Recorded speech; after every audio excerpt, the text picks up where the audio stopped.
அன்னை தெரசாவின் மருந்து பை.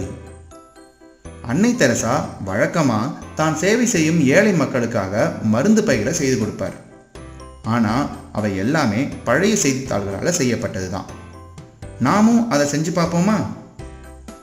ஒரு A4 அளவுள்ள பேப்பரை எடுத்து அதை நீல வாக்கில் படத்தில் காட்டியபடி 3 சென்டிமீட்டர் அகலத்தில் இப்படி மடிக்கணும்.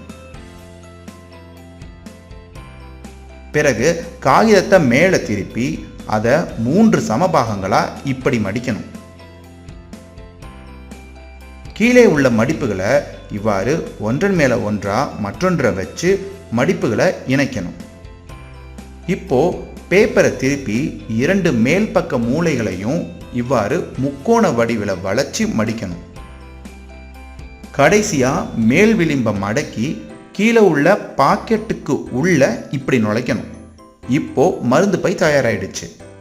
ஏராளமான ஏழைகள் அன்னை தெரசாவை தாங்கள் நோய்க்கான மருந்துகளை வாங்குவதற்காக சென்று சந்திச்சாங்க.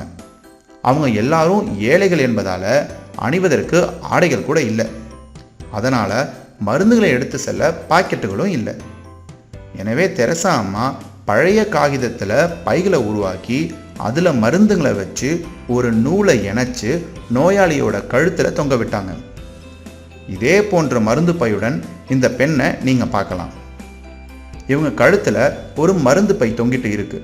அப்புறம் அதில் சில மருந்துகளும் இருக்கு. இப்போ காலம் மாறிடுச்சு இல்லையா? A4 அளவு காகிதத்தில் இருந்து மொபைல் ஃபோனுக்கான பையும் நீங்கள் தயாரித்து இந்த பெண் பயன்படுத்துறது போல நீங்களும் பயன்படுத்தலாம். இத்தகைய பயிற்சியை மேற்கொள்வதன் மூலமாக எளிய பொருட்களை கொண்டும் நம் படைப்பாற்றல் திறனை நாமே வளர்த்து கொள்ளலாம்.